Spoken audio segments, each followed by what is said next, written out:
if we can just linger on the Navier-Stokes equations a little bit. So you've suggested, maybe you can describe it, that one of the ways to solve it or to negatively resolve it would be to sort of to construct a kind of liquid computer. Right. And then show that the halting problem from computation theory has consequences for fluid dynamics. So Right. show it in that way. Can you describe this Right. idea? Yeah. So this came out of this work of constructing this average equation that blew up. So one as part of how I had to do this, so there's sort of this naive way to do it. You just keep pushing. Every time you get energy at one scale, you push it immediately to the next scale as fast as possible. This is sort of the naive way to force blow up. It turns out in 5 and higher dimensions this works, but in 3 dimensions there was this funny phenomenon that I discovered, that if you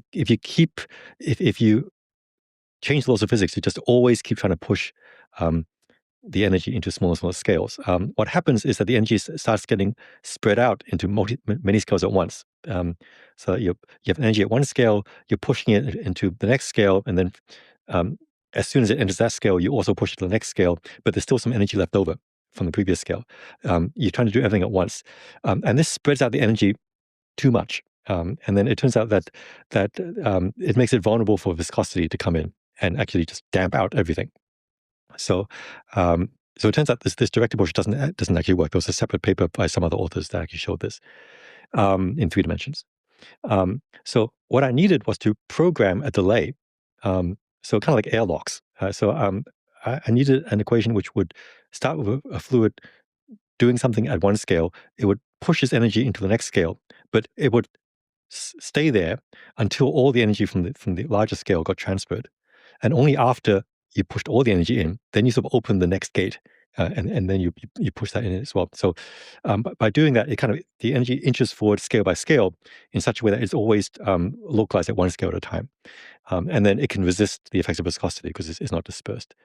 So in order to make that happen, I had to construct a rather complicated nonlinearity, and it was basically like, like it was constructing like an electronic circuit. So I actually thank my wife for this because she was trained as an electrical engineer, and she talked about she had to design circuits and so forth. And if you want a circuit that does a certain thing, like maybe have a light that flashes on and then turns off and then on and then off, you can build it from more primitive components, capacitors and resistors and so forth.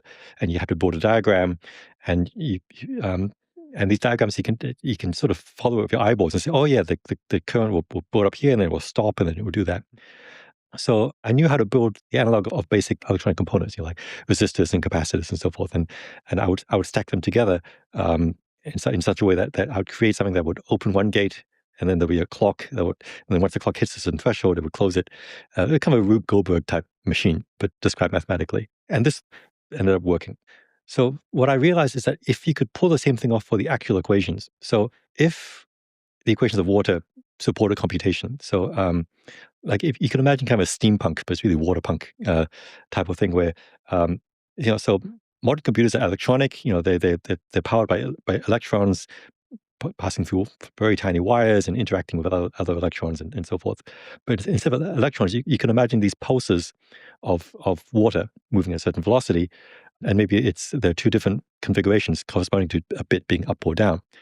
Probably if you had 2 of these moving bodies of water collide, they would come out with some new configuration, which would be something like an AND gate or OR gate. The output would depend in a very predictable way on the inputs, and like you could chain these together and maybe create a Turing machine, and then you have computers which are made completely out of water. And if you have computers, then maybe you can do robotics, hydraulics and so forth. And so you could create some machine which is basically a fluid analog of what's called a von Neumann machine. So von Neumann proposed, if you want to colonize Mars, the sheer cost of transporting people and machines to Mars is just ridiculous. But if you could transport one machine to Mars, and this machine had the ability to mine the planet, create some raw materials, smelt them, and build more copies of the same machine, then you could colonize the whole planet over time.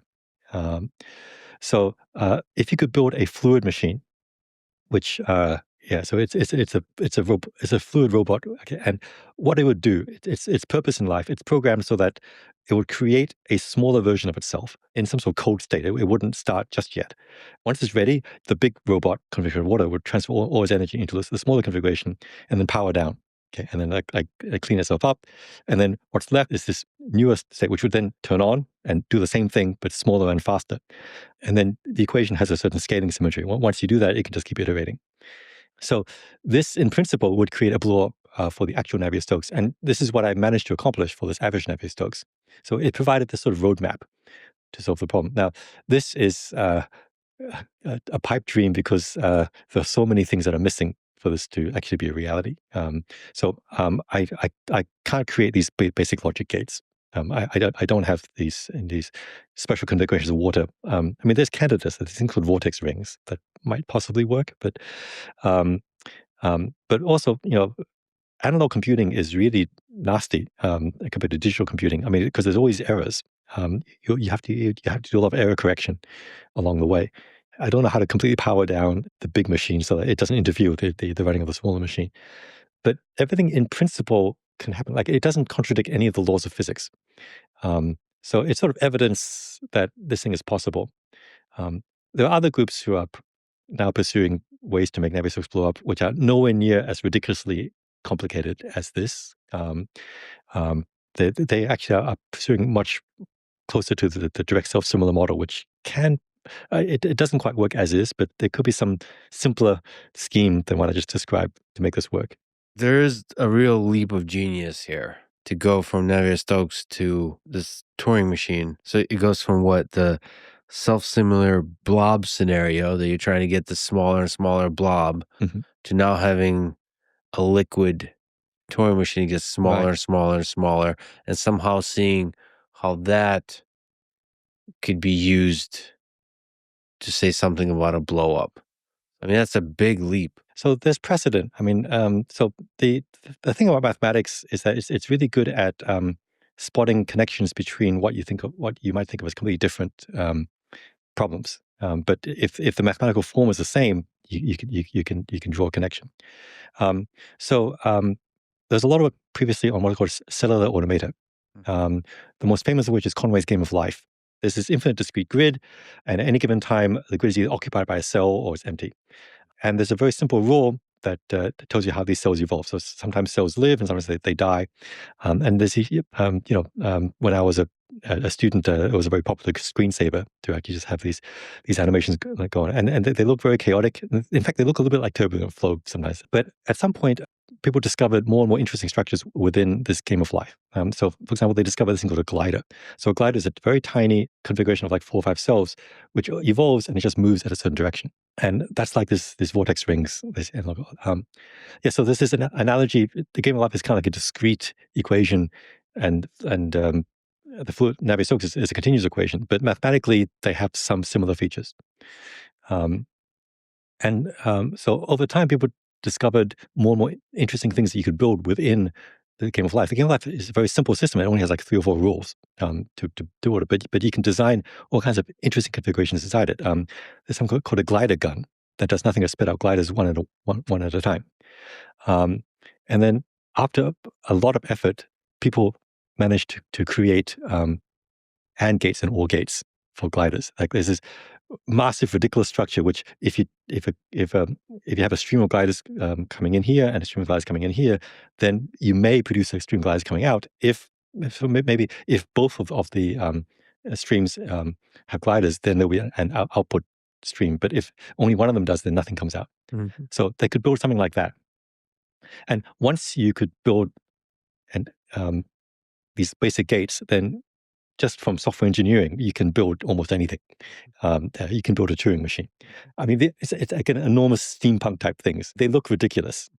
But then people also generated self-replicating objects in the game of life. A massive machine, a polynomial machine, which over a huge period of time, and it always looked like glider guns inside doing these very steampunk calculations, it would create another version of itself, which could replicate. It's so incredible. A lot of this was like community crowdsourced by like amateur mathematicians, actually.